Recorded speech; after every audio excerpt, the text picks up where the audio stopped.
very fundamental and under-researched aspect of the whole gender question. That is our focus today. We have about an hour of discussion between the panelists and myself, and of course the panelists between each other. And then we will open up the floor for questions, and I hope that you have some. If you do, I'd like to ask you to keep them short and maybe address them to specific panelists. If you have simply a remark to make without a question, that is fine too. Again, keep it short and ideally to the point. So, without much further ado, let me very quickly by name announce my 4 panelists. Immediately to my left, Michael Kaufman. Dame Helena Morrissey. Stephane Reboud. And Camilla Stoltenberg. Welcome to you 4. Please welcome our panelists.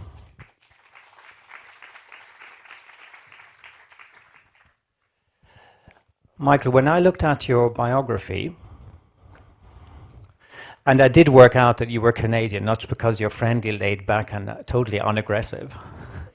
When I looked at your bio, I thought this man has written more books than I have had hot dinners, which is maybe only a slight exaggeration. You have written a lot of books. What's the title of your latest one? My latest book is called The Time Has Come, Why Men Must Join the Gender Equality Revolution. Okay.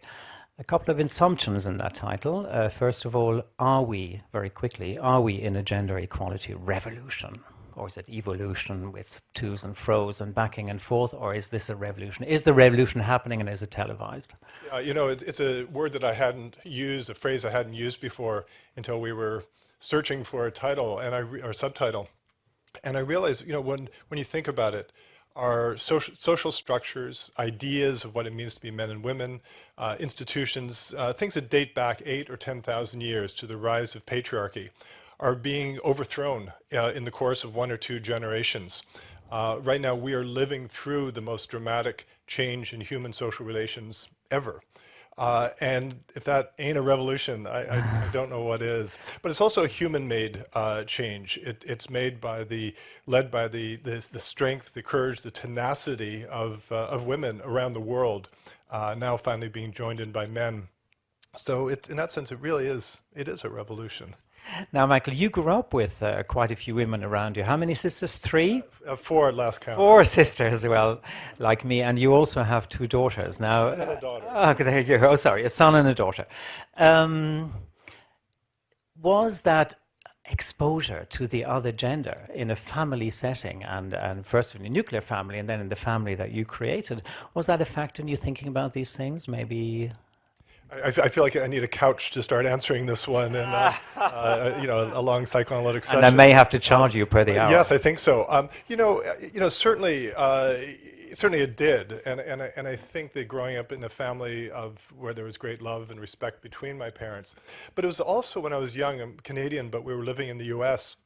And when I was 9, we moved from the north to the south, to North Carolina. This was still in the time of racial segregation. And my parents had a basic rule. We didn't go to segregated restaurants, theaters, anything.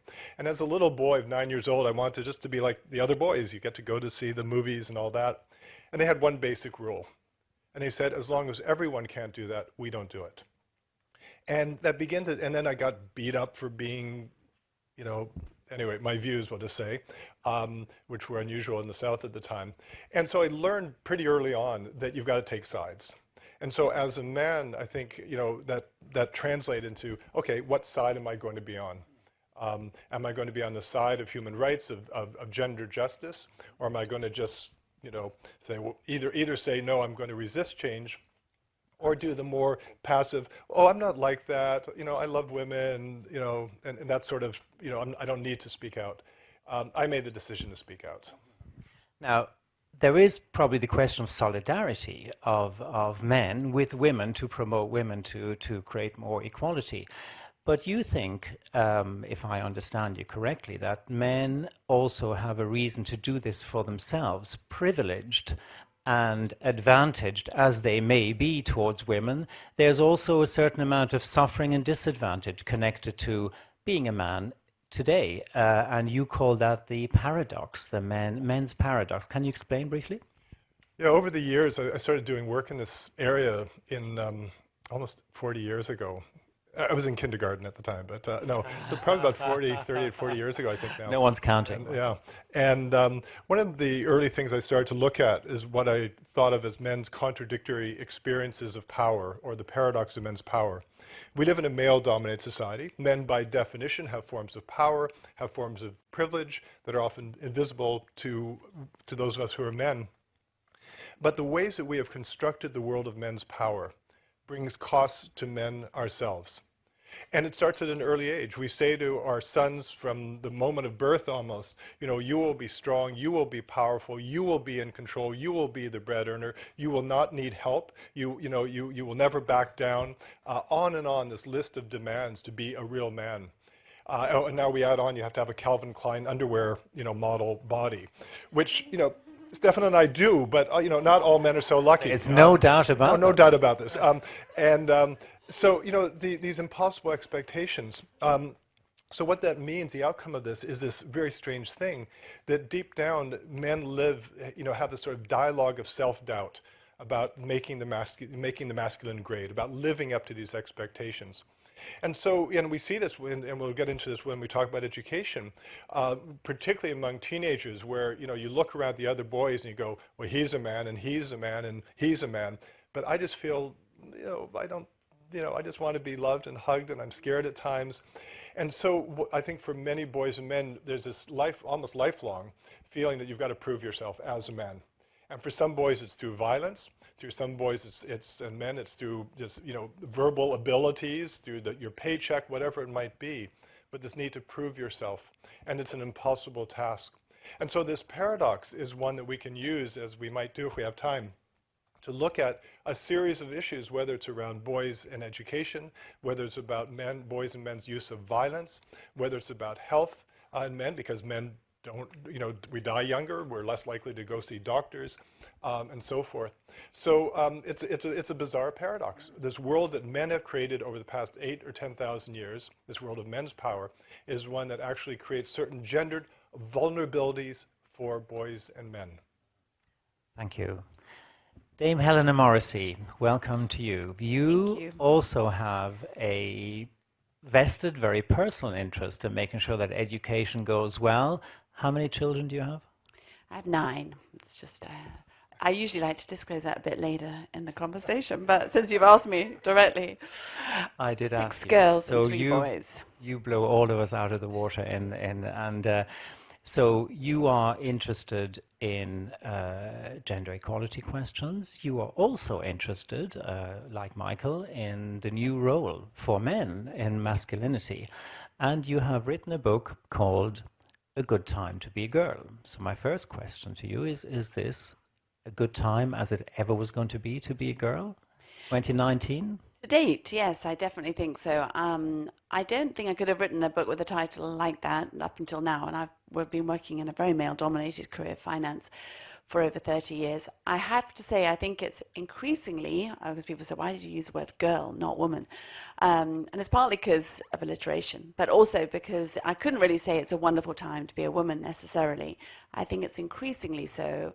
But actually, I think if you're a young girl, born, especially a baby born, or a young girl, someone still at school or starting university, then I do think this tsunami of change that we've already alluded to, this revolution around so many aspects of how we relate to each other, including around gender. It's not the only axis, of course, but it's a very big shift, and it's not a gradual thing. It is, I think, a once in a, not just our generation, but forever time frame.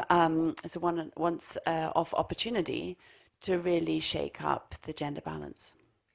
Is there anything very specific that you notice when you look at your daughters and maybe at yourself at their age? I mean, my 14-year-old daughter is now going to start either boxing, Krav Maga, or something she can do to kick ass, basically, excuse me. And that was not the case when I was 14, girls didn't. Now, is there something like that that you're noticing, why this makes it such a better time to be a girl? I think there is a sense among young girls that they are being taught, that there are infinite possibilities. Unfortunately, I think that the world of work is not yet caught up with that just yet. I do notice, though, and perhaps this, again, we're going to talk about education, there are also significant similarities that I think there's a lot of literature and a lot of women experience this, that we are sort of hyper-conscientious. And I do find, I have enough of a sample size to be almost, significant, that, when You don't need to leave the home to get your samples. particularly when they hit public exam times, the girls sort of disappear into their rooms to study, and it's kind of hard to get them to come out to eat or shower or whatever, whereas the boys carry on much the same as before, and particularly continue to play a lot of sports. So although there is that kick-ass moment when they're sort of not under that pressure, then I do find that still education, and they're encouraged in this by their schools, I think, that actually the important thing is to get good grades, to develop all your sort of competences, but less about the rounded nature of what it takes to succeed in the world. I also think, compared with when I was young, that it is a bit of a confusing time for both girls and boys, going back to this, what does it mean to be successful as a boy, as a man now? And again, for girls, am I sort of not being feminine if I adopt the attributes of what would have been considered male attributes, even in terms of just my ambition. So I think, this topic needs to be still sort of worked through. When your daughters come to you with that question, am I feminine enough? What do you tell them? So I say you can be a feminine feminist. And I say it's not mutually exclusive or exclusive, that actually, yes, being ambitious and being sort of wanting the best, to fulfill your potential, whatever that potential may be. It might not be in a career in an office. It might not be on the sports field. It might be something very specific around art or what might be regarded as traditionally female. But actually having that burning desire to be, more than just an appendage or more than sort of in any way a second-class citizen as you go through life, to really, really, and also to look out for other women. There's obviously women get a bad rap about, we don't necessarily look out for each other. And I think, again, there's a sense of young girls and girls at school recognizing that actually there is a need to develop their allies, their networks amongst themselves. So yes, I say, that it's not something to worry about at all, but tell me the specifics about, what's happened if they've encountered something where they're being questioned. Okay. And very briefly, Helena, you work with a group called the 30%. What is that about? So the 30% Club started almost a decade ago now in the aftermath of the financial crisis, and was designed to achieve better gender balance on boards, corporate boards. Now, fast forward, and we've gone from 12.5% women on the top 100 company boards in the UK to over 30% now. And if you looked at the next biggest 250 companies as well, if you added the 350 together, we've gone from 152 all-male boards to just 2 today. So there has been a sea change, and interestingly, and hopefully to inform our conversation later, it really was because men got involved. It stopped being women talking to women about women's issues, and it became men and women recognizing that having better gender-balanced boardrooms, and by extension every other level in their company, was good for business. It wasn't a social construct. It wasn't political correctness. It was actually about creating better businesses and better decisions. Perhaps we'll be able to get back to that. Thank you, Helena. Yes. Stephane, you are someone who's worked in the business world a lot. You worked at Dell and Orange, and you were also on the OECD advisory committee on business. What is your main takeaway from those years in a cutting-edge man in a cutting-edge world of tech? How is it going in the gender equality debate? What is super interesting right now is that this was not a business discussion probably 10 years ago. Okay, I think there was some kind of a non-said. Okay, and it has really become more and more of a topic at the CXO level actually over the past few years. And my personal engagement has been dated 5-6 years ago by now, where we launched within Dell an initiative called Men Advocating Real Change, coming from the group Catalyst, where our founder Michael Dell is part of the board and was super keen in introducing that into the company. And I took part from the beginning, and what we realized with a group of a few men that started this initiative is that It was started by men, just to... it was initiated by men, indeed, and it was branded as per Catalyst as men advocating real change, and we changed it after 2 years into many advocating real change. And there were many reasons for that. I think one of the first reasons, and I come back on the reason, but actually the first learning when we started actually those discussions and those kind of training meetings and conversations was to realize how broad the type of reaction could be in the audience, and especially, I mean, we were trying to engage nearly, let's say, 2/3 of men and 1/3 of women to get actually a woman point of view into the conversation. And what was striking is actually that everybody's on a journey as far as let's say understanding diversity and inclusion, and really, I mean, there are people at every step of the journey. And that's what's the most fascinating when you go into an organization. You would tend to think that, okay, people are rather educated, people have been in the business for a while, therefore they would understand a certain number of concepts and so on, but not. Okay, you need to go back to some of the very basic principles of what are we talking about, what is the difference between diversity and inclusion, why actually are they the two same, let's say, the two faces of the same coin. You can have a great diversity with no inclusion, it's worth nothing.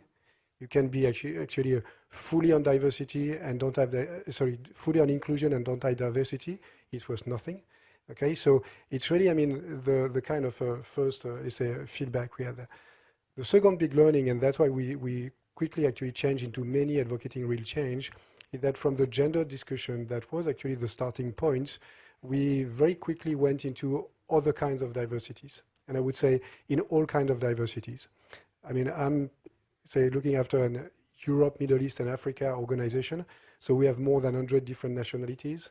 Okay, so it's a discussion about culture, it's a discussion about age, it's a discussion about background, about education, and we do actually run lots of different exercises during the sessions we have that are trying to highlight actually those kind of different angles, or let's say different aspects of each and everybody actually taking part, and people look at each other as very different after the exercise, saying, wow, I never suspected these kind of things. And suddenly, you know, there's a kind of aha moment for each and every participant on completely different topics at different moments, and that's what's great into this discussion is that it's... And were you surprised, Stephane, that men took this initiative? I mean, why would they?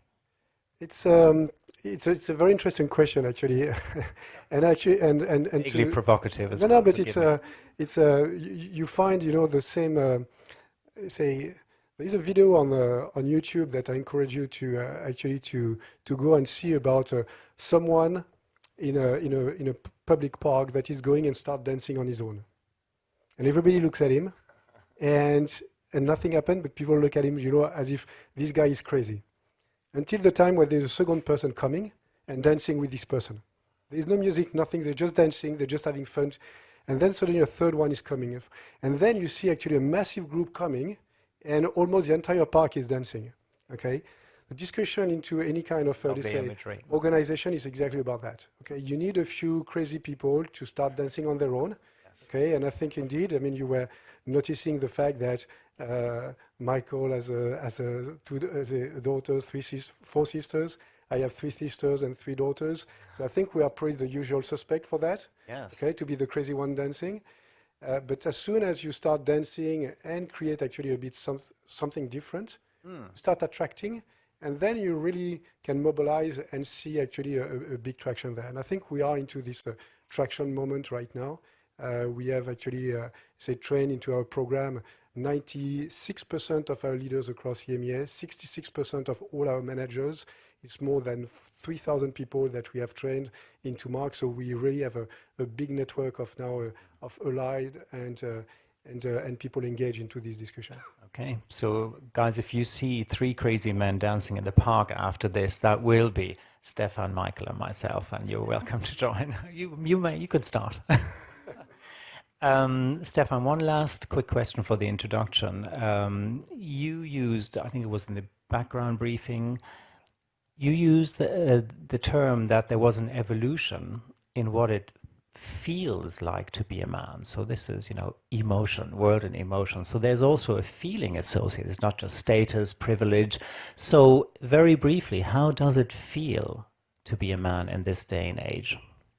I think it very much depends on how do you define yourself as a man, okay? And I think lots of people, they tend to define themselves not on who they are, but on the way actually they take a role or they play a role in the society or in the business, okay? And I think it's super visible in the business right now. One of the things is actually all this concept of a hierarchy, okay? So, 10 years ago, 20 years ago when I started, you would start with manager on your title. People would say, oh, tell me what I have to do, okay? Now manager means nothing in an organization, okay? Until that time, you knew you were the manager, you knew you had the information, you knew what was the direction, okay? It has completely changed. So if you stick yourself to this principle that I have a title, I have a position, I have a role, therefore, those attributes defines me as a man, then you are lost. If you actually define yourself as who am I, what are my values, are my actions in line with my values on a day-to-day? Yes. Do I take actually those small steps each and every day? Do I walk the talk? Okay, then there is no reason to be let's say uncomfortable being a man. Yes. Okay, and your job title has to fit in with who you are rather than the other way around. Exactly right. Yeah. Okay, Camilla Stoltenberg. You are a medical doctor. You are Director General of the Norwegian Institute of Public Health, and you also run the National Commission on Gender Equality. Is there anything specifically Scandinavian that you probably didn't notice when you were in your country, but that you notice when you come here to other countries in the OECD, that somehow sets that part of the world apart in terms of gender equality? Well, the answer to that, I think, is both yes and no. Okay. It's yes in the sense... Like all good answers. Well, it's yes in the sense that the Scandinavian countries, and in particular Sweden and Norway, have developed a gender gap in favor of women in the educational system earlier than all the other countries in the OECD. But all the other countries are following very shortly behind. And in fact, at the moment, in 2015, close to 60% of all those who graduated with a bachelor's degree that year in the OECD were women, and 40% were men. The country that comes out first is Sweden, with nearly 70% women among those who graduated. The country that comes out last is at 47% women versus 53% men, so very close to 50-50.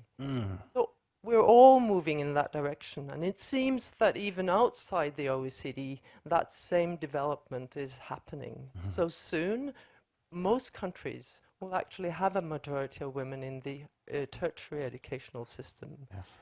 And in some sense, we are before all the other countries, but in other ways, we're all very closely related, and it looks more or less the same in all the countries. Yes. So first of all, I hear that, I detect that you don't think that this is a good thing. Maybe something has gone too far. Were you also surprised that the gender gap that has always been in favor of men suddenly swings, the pendulum swings, and suddenly you're faced with a gender gap against men in the favor of women? Was that a surprise to you? Well, first, I think it's a very good thing that it has changed. Of course. And many people, including myself, fought hard for it to change. In 1970, it was the other way around. At least in Norway, Indeed. there was 60%. I think pretty much everywhere. Yes, yeah. pretty much everywhere. But then fewer people had tertiary education. Only 10% of the population in Norway, and even fewer, or young adults in Norway, and even fewer in the total population. And also education, or higher education, wasn't as important for your success in life, because you could get a good job, and you could have children and families and everything without higher education. Now that is a lot more difficult, and that development has happened very rapidly. So, for example, the labor market that has been there for men with lower education is disappearing rapidly. Yes. So the world is changing. Now, it's very easy and tempting to say that we engineered this gap by promoting women in tertiary education, as you say, education in general, that we somehow created that gap so that there's cultural and society factors that created this gap. But I don't think that you entirely agree. Well, again, both yes and no, in the sense that the success of girls in primary school has been there ever since girls were permitted into school, long before they were able to go further in their educational system and do something with their education. So with sort of strong discrimination against girls and women, they were kept down, although they did better in school. So there are systematic reports back to 1914 showing that girls were doing better. And even before that, a lot of anecdotal evidence telling us that this phenomenon has been there for so long.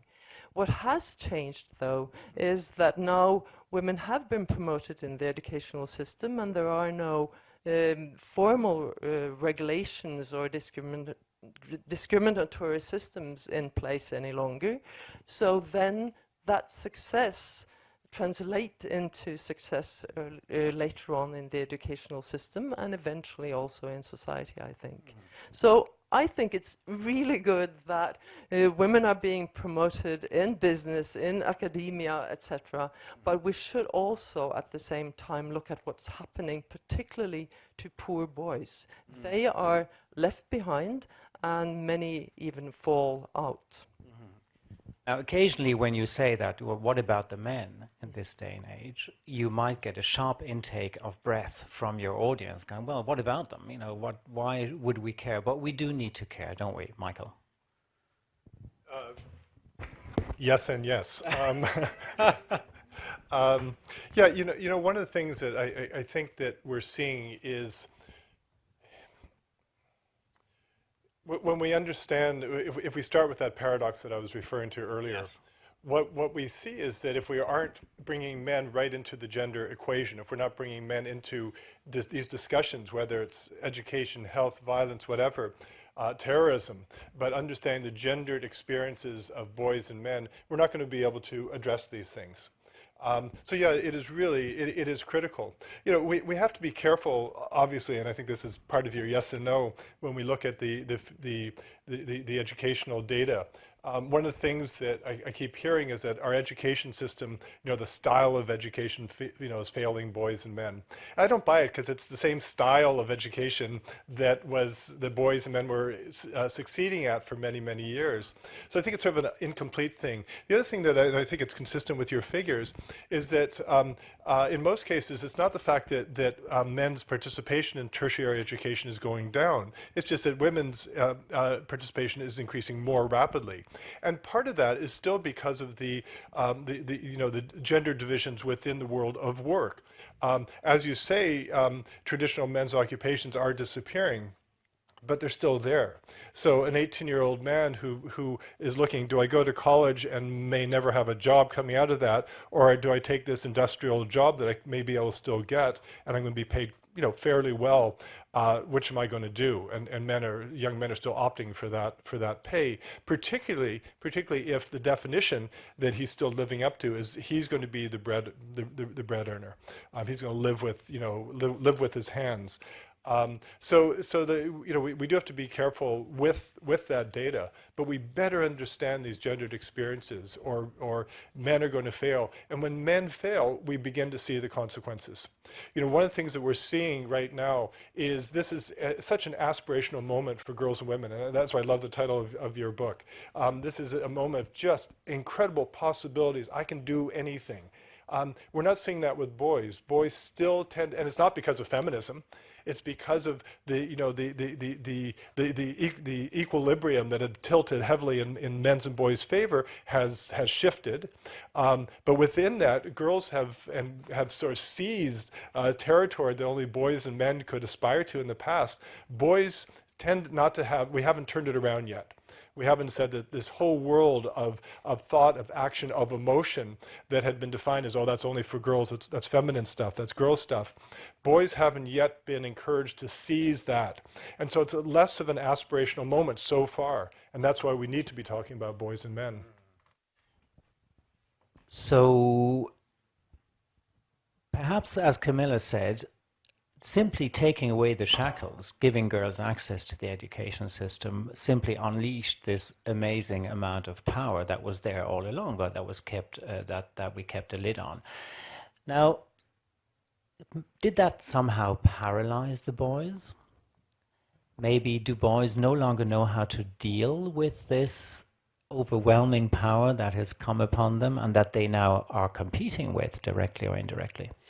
Well, I don't think I wouldn't put that as my theory or my hypothesis. I actually think there's, at the moment, I mean, again, going back to my own family, but also I speak at lots of schools and universities, and I actually think that young men today, when they think about these issues, they want to have the balance that, we've been trying to get for women for a while. They're looking now at their work and their lives, and, I have at my own workplace, I'm the co-lead of a gender equality is a young man who said, I want to play a part of my future family's upbringing. I don't want to have the lives of the 50-year-olds around me. I want to play a part in making sure that happens. But I do think there's a worry that it's been a bit of a zero-sum game sense. So I see with certainly older men sometimes, and they're very overt sometimes, it makes it very easy to understand where they're coming from. They say, well, thanks for all of this, Helena, but now I was going to be a non-exec director when I retired, and I can't do that now because everyone just wants women on their boards. Or now I've been working all my life for this role, and they've made it very clear, the search firm, they just want a woman appointed because they're trying to address gender balance. So I do think we've got to recognize, and I don't see it as a zero-sum game. I do recognize for some individuals, it might very much feel like a takeaway for them personally, and that is we're not trying to replace one form of inequality with another. But I do think we're some way off the general sense that actually this is going to create a better dynamic in life, and that we'll have more fathers at the school gates, we'll have more women in senior roles, we'll have more balance. And I think we're trying to sort of shift gears from centuries where one very small cohort of society, not just all men, but all white men and all from a certain class and certain educational background, sort of were in charge. And getting from there to getting to a point where actually it's just people with aptitudes that complement each other, that are diverse and inclusive. It's a bit hard going to get from A to B, but that I think is where we need to encourage men to see this as not a threat, even if personally for one particular job it might be, but actually this is for the greater good in the long run, and for their sons as well as their daughters. I think that idea of the zero-sum game is very interesting. And I was going to ask Stephane whether beyond the group that you were working with at Dell, did you also hear the other side, maybe the darker side, the side that doesn't necessarily speak its name? Did you get that kind of zero-sum backlash and saying, well, women are taking it away from us? What happened? We got lots of those comments, saying, okay, I'm 40, I'm man, I'm white, okay, so I'm out, okay? So we get lots of these kind of comments. And that's exactly the point. I mean, if it is a zero-sum game, okay, it won't work, okay? And I think all these discussions cannot be or. It has to be an and, okay? In a sense that if you start the discussion and end the discussion on gender and on diversity, you have actually, you don't create the opportunity for let's say a plus sum of this game. If you drive it from a diversity standpoint, you actually, let's say, can engage much broader, and you can really make it positive. I think the major change I've seen over I think it's really, a recent move over the last, let's say, 2 years probably, is the fact that diversity and inclusion was on the agenda because it was a good thing to do. So you wanted to be a good citizen, you wanted to be a good, let's say, a good employer, so it has to be on the agenda. Recently, it has stayed on the agenda, but it has reinforced on the agenda of every corporate by the fact that actually it's good for the business.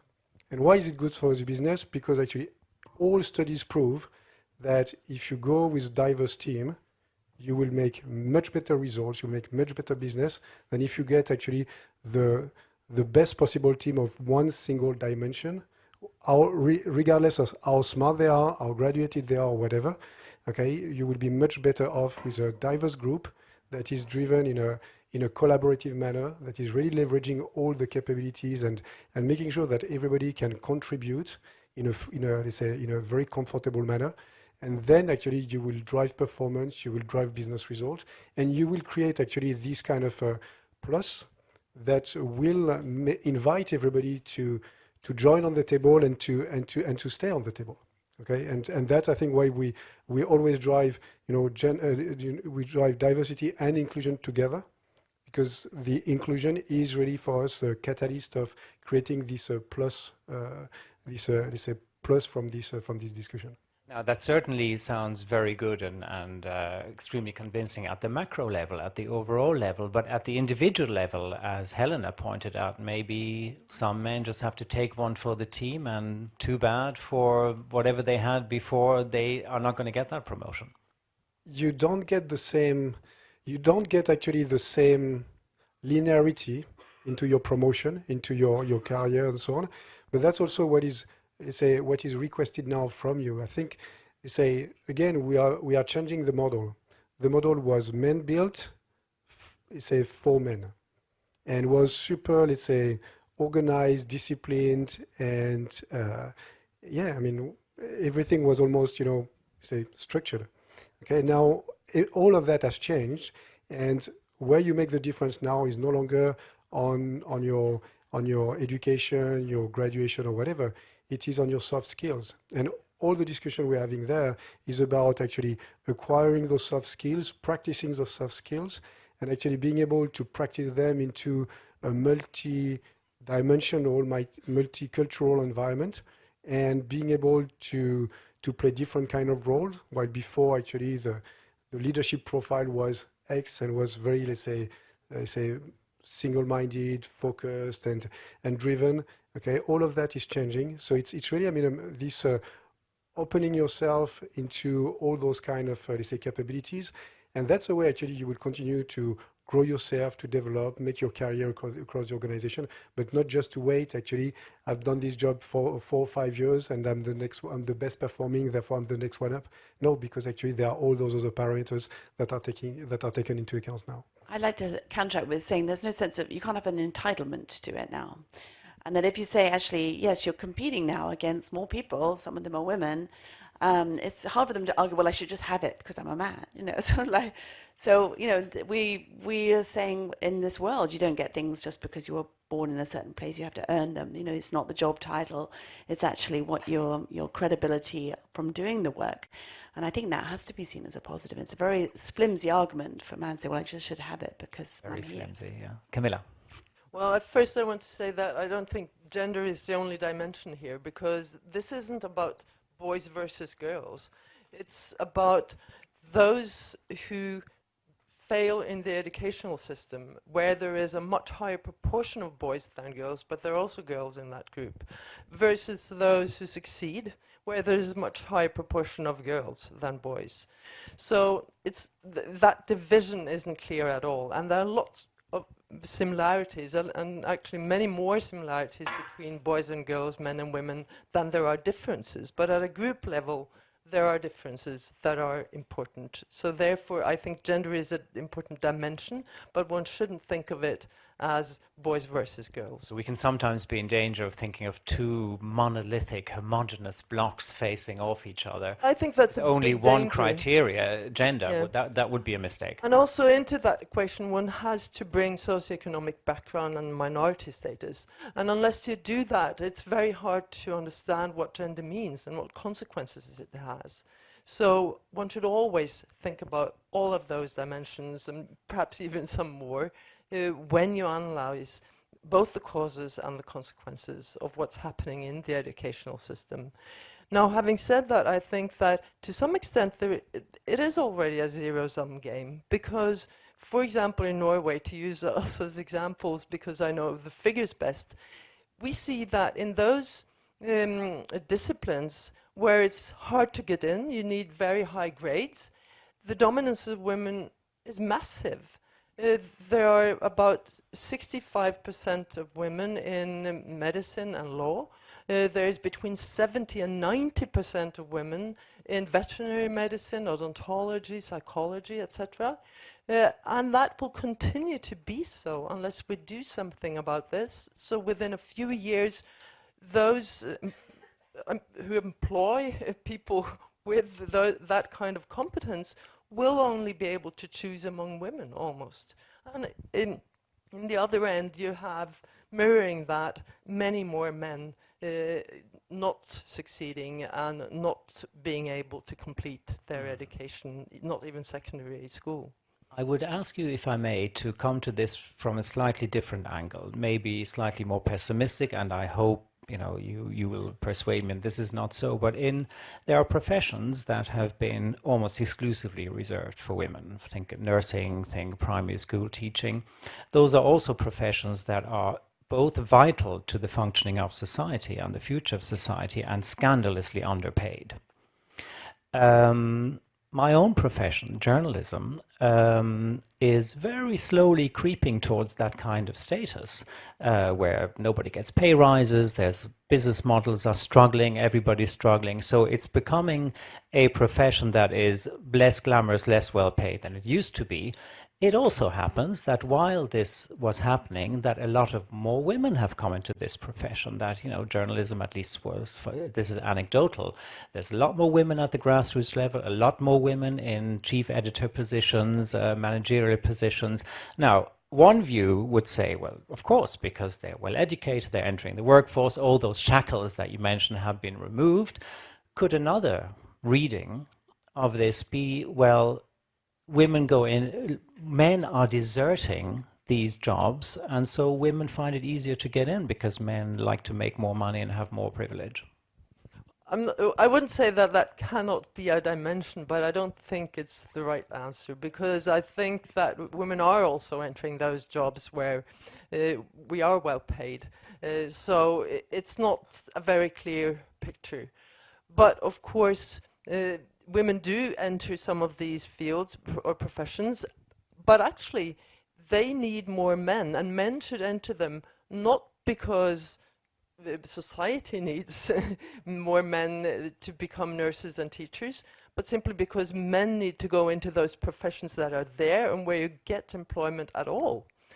So I think that unless we make men move into those professions, men will do even worse. Well, you go first. One of the things that I think we're hearing, which is exciting to hear, is the discussion in a way has shifted from a negative or deficit discussion to turning it around to saying, okay, what we need in terms of men changing.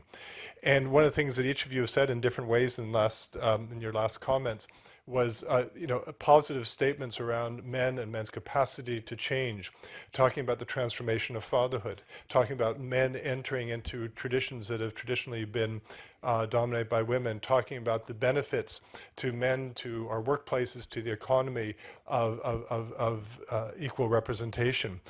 These positive changes are, I think, where we have to start. And the most dramatic one right now, and I think it's going to have a ripple effect in our businesses, in our schools, is the transformation of fatherhood. We talk about a revolution within a revolution. Right now, particularly most strongly in Europe and North America, but we're seeing this right around the world, is a real change in long-held institutions of parenting, of who does the nurturing work, who does the caregiving work, who does the housework. Now, it's still unequal, but the numbers are becoming gradually more balanced. The implications of this are absolutely huge. The number one barrier to equal pay is women's double workday. The number one barrier to women pursuing different careers is a disproportionate responsibility for childcare and housework. Conversely, when you think about, to pose this positively, the skills that you need, and I would say we might, in a sexist way, call them soft skills, but they're the hardest things to acquire. To be a nurturer, to be a caregiver, those things that require empathy. They require being able to feel what other people feel, for the simple reason that little kids can't express their emotions or can't even talk. And so what this means is that as men enter this world of parenting, not just to help out. I remember when my kids were young and I couldn't do something some night, go to a meeting or see friends, someone would say, "Oh, you're babysitting tonight." And I'd say, "No, I'm not babysitting, I'm being a parent."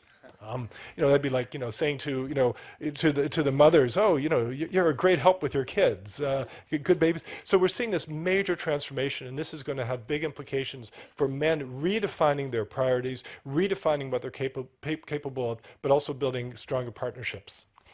And I actually was going to make a very similar point, but just to build on it. So last year, I'm feeling that the whole gender equality debate was focusing, understandably, but perhaps too much so, on the women's perspective, and that we need, if women are going to have more career opportunities, they won't be able to take advantage of them unless men are doing more in the house and with the family and so forth. So as part of Business in the Community, which is part of the Prince of Wales Responsible Business Network, and we have a lot of members, we conducted a survey. Over 10,000 mostly men completed it, and it was called Equal Lives. And actually it was fascinating because it wasn't just my sample size of my family or the boys that I speak to in schools, but the vast majority, nearly 90% of fathers felt that they should be playing a similar extensive role in their children's upbringing as their wives or their female partners.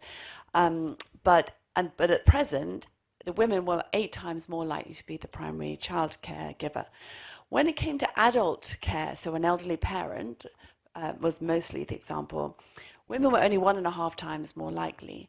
And what was happening was that most of the men who were caring for usually their elder father or mother were hiding the fact from their employers, because they felt that even though there might be policies that enabled them to do some caring, then there would be a cultural barrier, and that they might not get considered for promotion, but might make their job insecure. So they were encountering huge stress as they tried to juggle it all.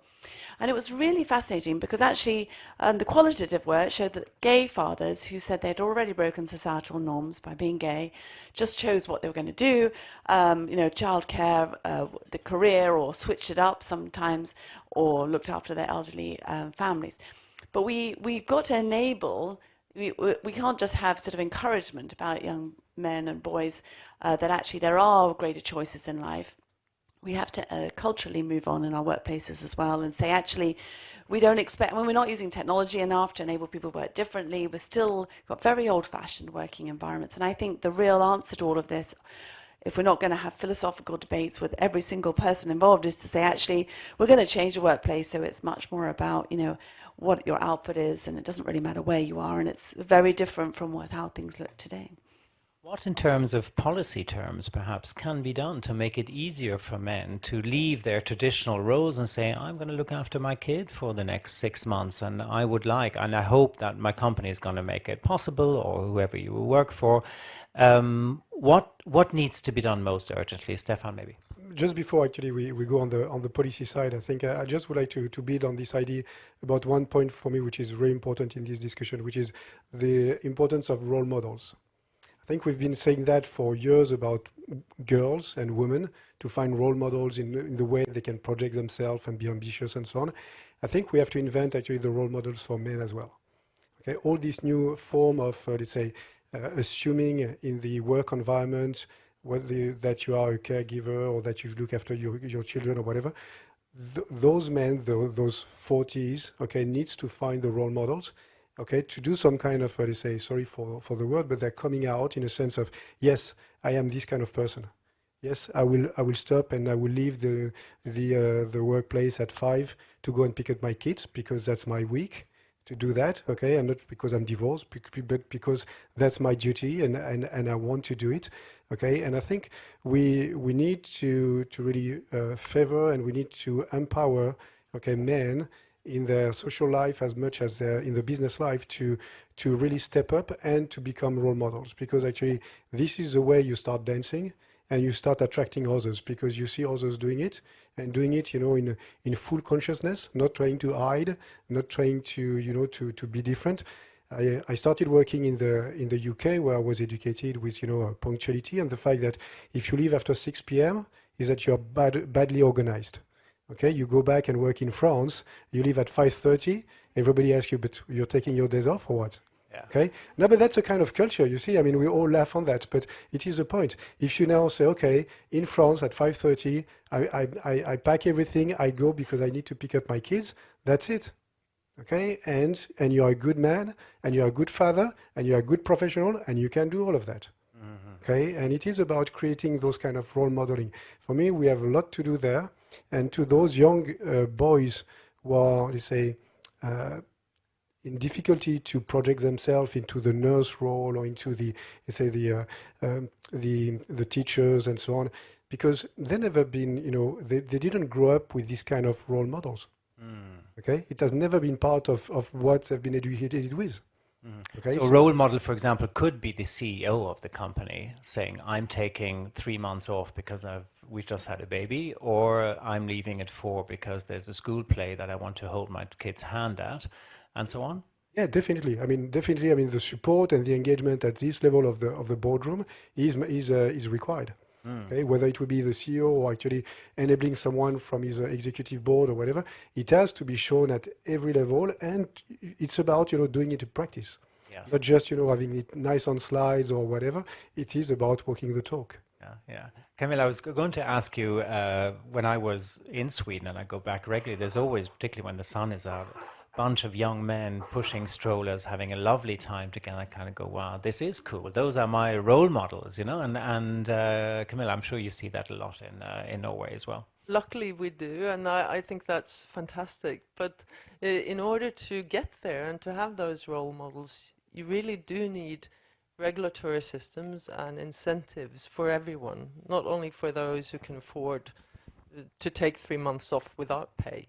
So those systems and regulations and incentives need to be in place, and they need to be for everyone, or else it won't work to have a role model, and particularly not if it's a CEO. So I think don't forget that you have to, what shall I call it? You have to, we say that in Norwegian, build the platform where you can dance, because you can't dance unless that platform is there.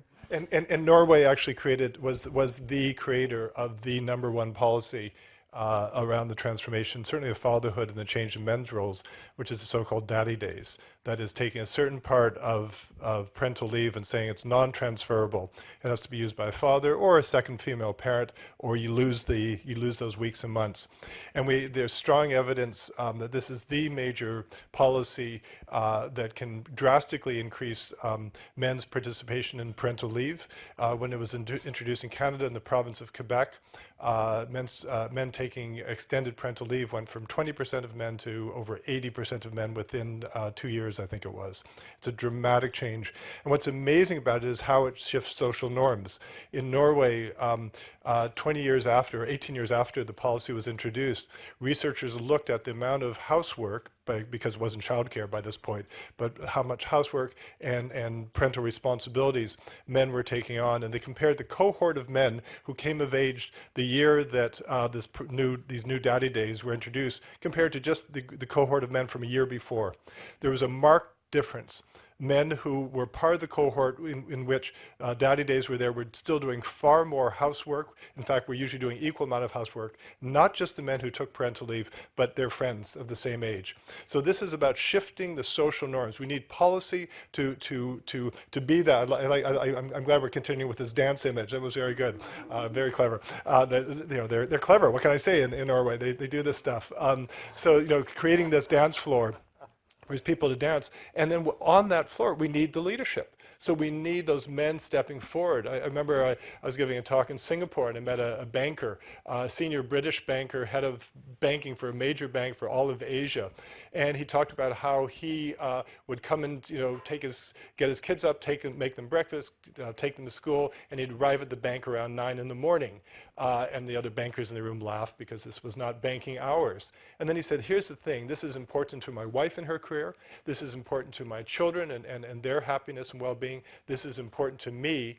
And then he paused and he said, and it's made me a better leader. He said, I'm more empathetic, I'm more understanding, I listen better.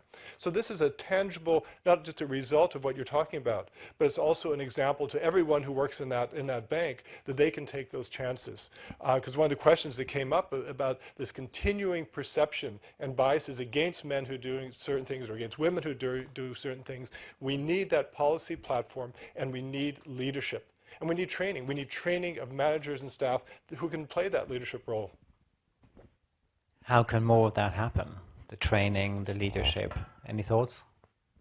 So the training is typically the program we have put in place. I was referring to actually within Dell. We educate, I mean, by means of, I say, afternoon or half days actually sessions. And typically, I mean, we go through a certain number of, let's say, practical examples for everybody to realize. And one of the big aha moments for men is actually when we touch on privileges. Okay, on privilege and the fact that they say men say understand that setting up a meeting at 8:30 in the morning is a challenge, or actually traveling into a city at 10 o'clock that you don't know at 10:30 in the evening and taking a taxi to go somewhere that you've never been before can be actually, it's a travel limiting for some people.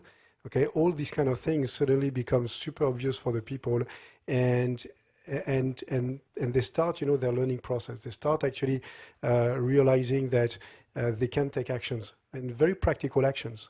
Okay, because it's about, you know, creating an environment where people feel, or let's say, can see that they've been listened to, that their constraints or their point of view is taken into account, and that you make this effort, which is not a massive effort. Okay, a good one that comes out very often is when managers organize team buildings. Okay, every time it starts with male kind of activities. Oh, let's go karting, let's go do this kind of car driving and so on. So, yeah, and when you say, okay, it's not something too physical, say, okay, let's go wine tasting. Okay, but you see, and going through those kind of examples, people realize and then say, wow, okay, now I understand why my team is not so much attracting to women, because actually the last, you know, team building was on that. My team call is every morning at 8 o'clock in the morning, and those kind of things. Yeah, but you know, that's the kind of things that you can take into account, change. Is it maybe also a generational thing? I suspect that boys entering education and maybe at 20 entering or 25 entering the labor force, I get a feeling they probably feel less privileged than their fathers or grandfathers at the same age, maybe less entitled. And is there a kind of new normal where boys simply accept that, and they maybe never knew that it was so much stacked in their favor, and that's a good thing. Maybe these things have to grow out of society as well, simply by the aging process. Is that a valid point?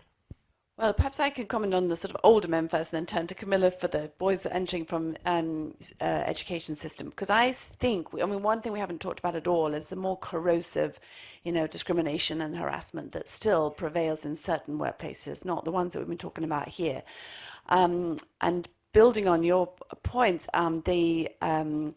the thing not to do, I feel quite strongly about this, is to have some sort of very basic unconscious bias training done by a computer that's mandatory, makes people feel part of the problem, not sort of part of the solution. And it's sort of done in as a half an hour, very perfunctory course. Deloitte did something quite amazing a few years back, which they're still doing repeatedly, whereby they realized they had a real cultural problem. And actually this was brought to life by a client's bad behavior towards one of their staff or towards some of their staff. And they were struggling on what to do, and they ended up having all 1,100 of their partners in the UK first, and then they rolled it out to the next level down, sit through, I think it was 16 stories, and it's an audio tape. They sat them in a room, and they heard they were actors playing the part of the women who had the experiences while they were at Deloitte, or the women were playing each other, so they were disguised. But each of the stories had the beginning, the middle, and the end in terms of what had happened to them, and these were very overt, either harassment or discrimination or bullying in some sort. And they explained what had happened, what impact it had on their career, and then how they felt about it. And it was transformational, they said, in terms of the realization that this was, you know, that they were not really aware of some of their behaviors. And then they did something that was even more impactful, I think, certainly in terms of the outside world. they had 20 partners who were very senior. Each of them was paid at the time over £800,000 a year. And they ended up firing them because they were not, they had repeated, they were just lepers that would not change their spots. So there's something to be said about young men coming in and changing the agenda, but we do need to recognize that it's very hard for them to do so when the people in power are being very slow to adapt. Not Adele, obviously. Camilla. Well, this isn't a comment to that's a very interesting story, I think, but this is a comment returning to fatherhood, because the other side of fatherhood, now to be a bit pessimistic, is that there's a very rapid increase in the proportion of men who do not get children at all. So, for example, in Norway, that proportion has doubled from around 13% to about 25% between 1985 and today. And that not having children at the age of 45 is being used as an indicator that you will not have children at all and that you may be living alone. Not all those men do that.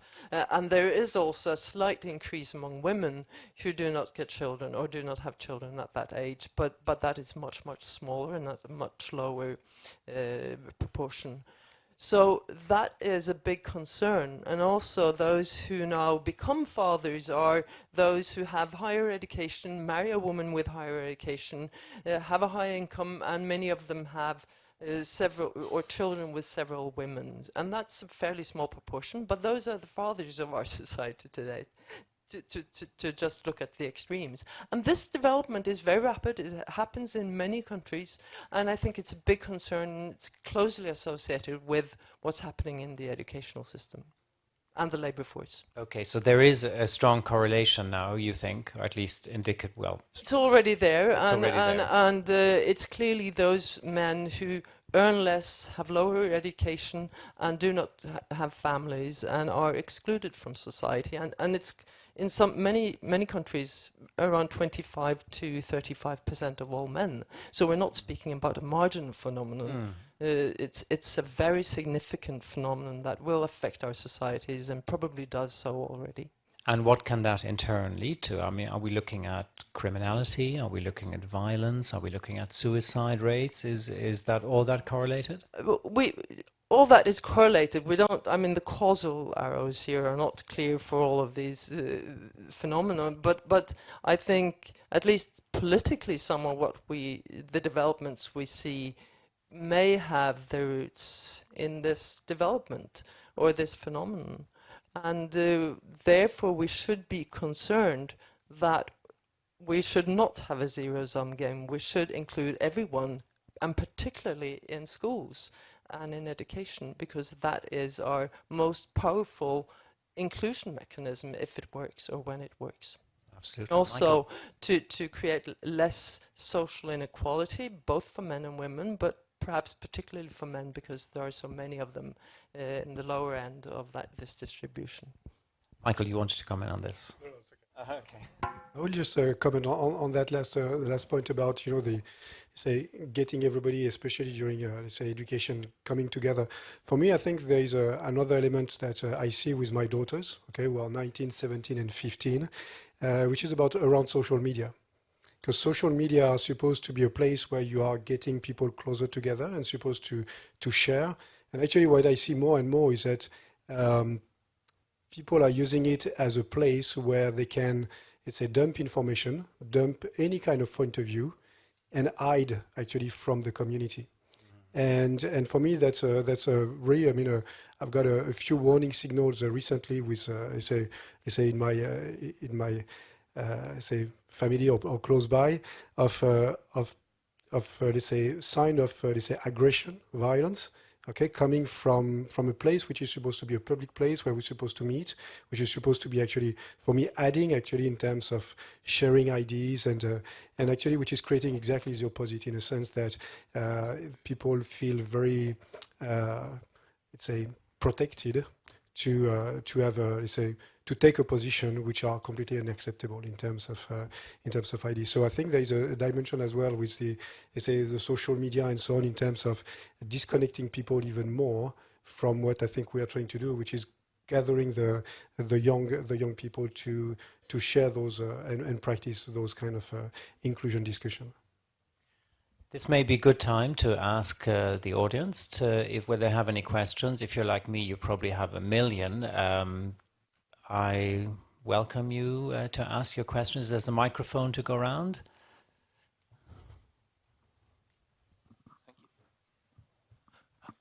I've just a question mainly for Camilla.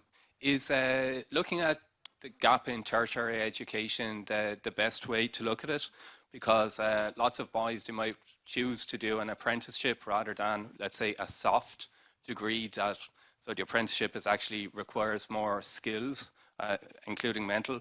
And when we look at PIAC scores, so the survey of adult competencies, when we get to the age of 25, men tend to have a clear advantage in numeracy skills, and depending on the country, they tend to be relatively a small gap for literacy skills. So it seems to be that by the age of 25, boys or men have caught up. Those points are very good, and I think I wish I'd made them myself. To take the last one first, that is very important because that really indicates that those differences that we see when tracking happens during the educational system, for example in Norway at the age of 16 in 10th grade, they close more or less at a later age. So to sort of have major events that determine your future educational trajectory at that lower age may not be a good thing. And it may even be unfair or discriminatory if you want. So I think one should look into that, and also one should look at how the educational system should be developed, not only to do something about gender differences, but also to accommodate the fact that we need education throughout our life course in a much more powerful way than we do now. But to the first point, that is also very important, and I didn't speak about that, but one of the things we propose in our Commission report is to strengthen the other kinds of education and to formalize them more so that they will count much more like tertiary higher education does today. I won't go into all the details, but we have a lot of proposals for policies and interventions to do so. Maybe tying in with that, I think, Michael, you made the point earlier before this discussion that sometimes boys, if there's an opportunity to get a cool, well-paid job without education, they might just take that. I think you mentioned oil rigs in Canada, which is really well paid, and maybe you don't need to learn so much beforehand. And that is fine too. Is that correct? I mean, it's fine too up to a point. It's fine too until your job well, hopefully oil rigs are going to disappear in the near future in Canada as elsewhere, or driving a truck, or many of these other traditional professions. We still have an education system that's geared to the transmission of bits of knowledge and facts, and it's just out of sync with the types of skills we're going to need in the future for both boys and for girls. So this is part of a bigger discussion, isn't it? Okay, more questions, please. Yes, in the back. This might be a bit anecdotal, but in terms of, I know at personally where I go to university in Australia, there is, it's about 60-40 in terms of more women at university. However, there is still basically all the affirmative action is regarding women, maybe in STEM or something like that. Do you feel like affirmative action will ever, if it is needed for men, or will ever go to a point where you would need to have affirmative action for men in university? Well, we've actually had that for about 8,000 years, an affirmative action program for men. You know, for a certain amount of time, I do think I'm one of the people who do believe, whether it's in representation on boards and elsewhere, I think we actually do need quotas. I think I don't know if your position on that be interested, but I think overall the evidence is that just a piecemeal approach that's to catch up, you know, brings us gender equality in whatever it is, 70 or 80 or 100 or million years. I mean, I'm opposed to legislation around, say, women on boards, and I know Norway is opposed to child for having success there, but in the UK we have got there in terms of our own targets without it, but having targets and having peer pressure. To be honest, it's turned out to be because people haven't wanted to be left behind. One of the beautiful things about what happened with the 30% Club was because it was being led really by the chairman, I had underestimated just how competitive they were with each other. So they kind of just, they all wanted to appoint the most women to their boards once they kind of got the point of it. So that was great, really handed it over to them. But obviously, I've realized in certain other areas, things like gender pay gap, we have now mandatory reporting not adjusted for role levels. So it does highlight, for example, in my own sector, fund management, the gender pay gap, even just on hourly pay, is over 30%. And it just shows we have many fewer senior women and lots of women at the bottom. And, those sorts of things, making sure that that data is published, I think, needs to be quite transparent. But I think it's a good point because some of the actions that I've seen in terms of affirmative action for women have ended up discriminating against men. And that's certainly not what I'm personally about. I think if your hearts and minds involved and people actually see it as a good thing, they will follow through, and it won't just be a sort of one minute you hit the target and then they all hide from it for the next 10 years, 20 years, 100 years. All right, more questions? Yes, here. Oh, sorry, you've got the mic. Okay, go. Yeah, I've got the mic. Cool. So, Stephane, you mentioned something interesting about the importance of social intelligence, and Michael, you were talking about empathy being important as well. I was wondering if you could, first of all, illuminate the link between social intelligence and empathy with the interaction between males and females and why that would be beneficial. And second of all, from a policy level, in Melbourne, Australia, where I'm from, we have something called Kids Matter, which is an early childhood program focused on mental health and resilience training for children. Admittedly, it's kind of fizzled out over the years, but I thought it was a good initiative to start with. And I was wondering if you think that early childhood programs were a good way to improve emotional intelligence or social intelligence in people. Sure. Again, the evolution we've seen is, and I think Michael said that very well, in the sense of all those skills about, listening, empathy, and those kind of things are becoming more and more important now. Okay, and nobody, I think, in any performing company could become a true leader without having those kind of skills. And not only, being able to propose those skills, but really to practice them on a day-to-day basis. And this is completely new completely different from probably 20 years ago. Okay, so this is now critical for success. And if you put it forward, and I put that in the IT sector, okay, for everything we do now in terms of even programming, okay, no single geek is programming on his own. So right now, it's not just a matter of you've got the skills to code. It's actually, do you have the skills to interact within a team? Because actually you do that part of the program and you have another 25 people doing the other chunk of the program. Okay, so it is becoming critical now, and this is really the recipe for success. Okay, this has really changed. The second part of your comment, on that topic as well. If you go to artificial intelligence, okay, that's also why it's so important that we have a diverse team looking after or programming, any kind of a routine for this new kind of thinkings, because if you don't reflect all the diversity into the logic you want to apply there, you can recreate actually just monsters.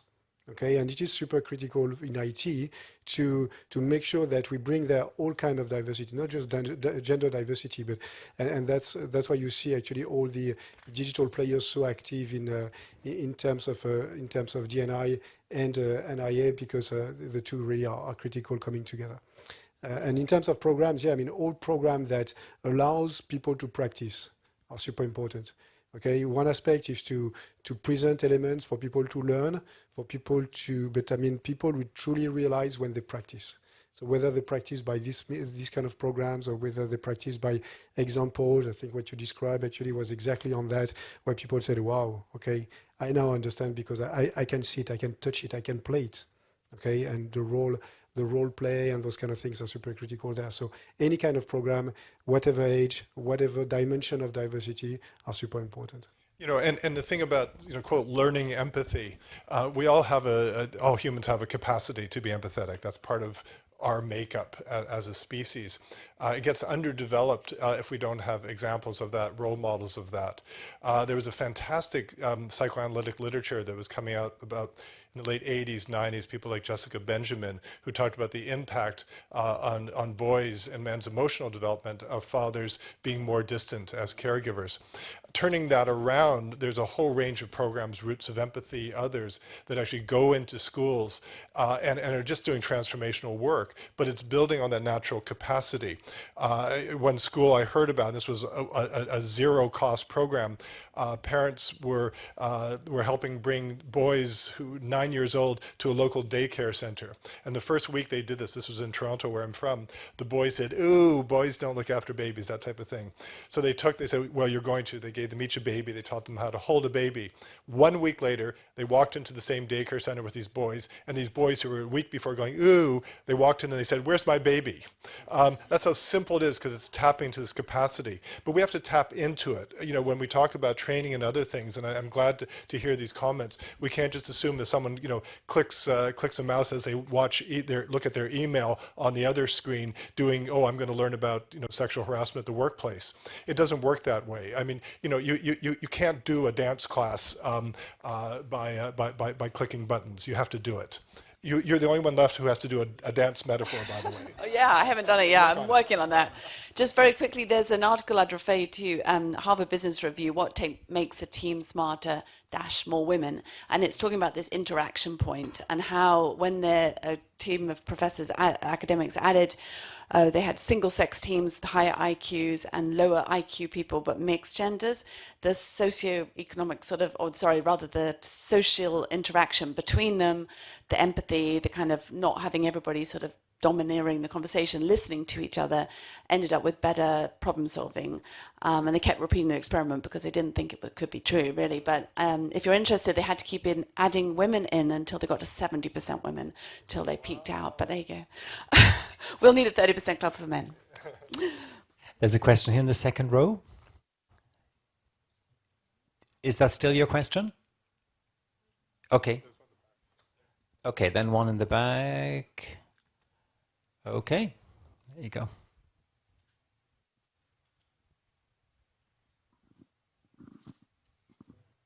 So thank you for all of your comments. I'm highly interested, trying to lead also just some women business club, which I'd like from an MBA and I'd like actually to rebrand it to Women and Men Club, because I really do think, you know, what's great is whenever you see just both genders talking about the topic with different views. My question is more about the statistics, because I hear a lot about, you know, we're lacking women in STEM.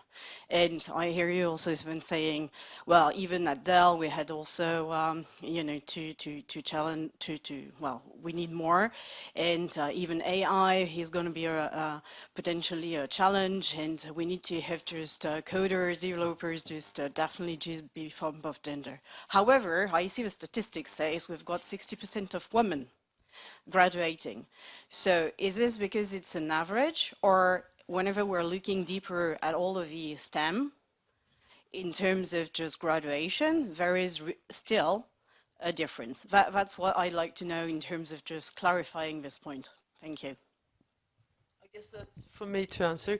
Well, there is a big difference when you look at STEM subjects. It varies between countries, though, but there's clearly a major difference still there in favor of men for some subjects, not all.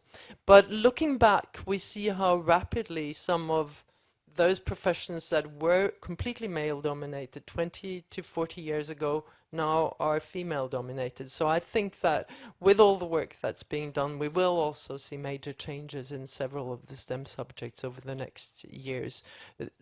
Won't come automatically, so one should definitely continue to work on it, but it should be balanced against the other kinds of work to promote men, both in those female-dominated subjects and otherwise in higher education. I think you're also seeing those companies, STEM's companies, often they're sort of now realizing that you need the psychology graduates and you need some of the other perspectives, not just the mathematical ones, to deliver the right outcomes. So I have spoken at an event recently where it was women in technology. There were 4 people on the panel. Only one was actually had done computer science at university. One was English lit major. One was a psychologist. It was very interesting that they got to the top of their profession because there's a recognition that you need complementary skills. We're coming to the end of this. Before we wind it up, I would like to ask each of you, in a very short, like 1 minute summary, what needs to be done most at the personal level, the society level, and of course, what do you recommend the OECD look into more deeply? Camilla, will you start? Let's start with the societal level. I think that it is important to recognize what's actually happening, and that there is already a big gender gap in favor of women in the educational system, and at the same time education is more important than ever before. So just increasing awareness about that is incredibly important. And what should the OECD do? Well, the OECD should support research on this, because we still do not know what the causes are, and we definitely don't know what works, because no single country has a national policy to decrease or mitigate this gender gap, which is very strange when you think about the size of it compared to the size that was the other way around in the 1970s. That's a very clear So mandate. the OECD should establish this as an important topic and do it recognizing that we still need to work on gender equality also for women. Okay, Stephane, personal, society, OECD. So personal, I think 2 things. The first one is we can't wait. Okay, we have to take action now. And second, we can take action at each and every level and start with ourselves. Okay, so we can do that in our day-to-day, whether we do that in our family, at work, in the society, wherever. What OECD can do, I think for me what's super important, or at least what I've seen actually really making impact, are all those programs, all those activities that are changing the behavior on the day-to-day. Okay, so I would very much, support all those programs around, how do you say men paternity and the kind of education program, girls in tech, or whatever program actually would that helps having this discussion, making sure that we create some new role models and that we make our young kids, our, let's say, any people actually practice those topics. Okay, they need to play with that. Okay, Helena, very briefly. So quickly on the personal, I think everybody can make a difference here. I'm going to use my dance steps. If we're all making a step in the same direction, I found that you can really create powerful momentum. So everyone can dance now on that direction. On the, I think on the reframing for both the OECD and for society at large, I think the reframing of the gender equality discussion and narrative and actions, so that it's less about women and more about everybody, and putting it in the context of the huge other upheavals in the world today, political, the place of work, technology and so forth, and just recognizing the big opportunity that we have that we didn't have. So I'd love to see the OECD do more research on the male perspective on all this. Okay, Michael, apart from dancing. OECD, I've seen, OECD has done some amazing work. I've also seen OECD reports and documents that are basically gender blind. I read one on the future of work, and you wouldn't know, there was just not a gender analysis in it. So we've got to just make sure a gender lens is brought into all areas of work. On policy overall, we've just got to make sure we're not stepping backwards. Across Europe, North America and beyond, we're seeing those who are attacking women's rights. And as far as I'm concerned, attacking women's rights is ultimately attacking the betterment of males as well. So we've got to really watch out for that pushback. And individually, I would just say this, and particularly to the men in this room, you and I are living the gender equality revolution. And this is a moment of human history that our great-great-great-great-grandchildren are going to be reading about in their history books. And all of us, women and men, and those who don't define themselves as either ways, we have a choice to make. Are we going to be part of making history? This is our chance. It's happening. And I say the time really has come to make that choice, to be part of this gender equality revolution. And there you have it. Thank you all very much for your participation and your support, and thank you for a most amazing discussion, the 4 of you. I am coming away from this with a lot of inspiration. Thank you.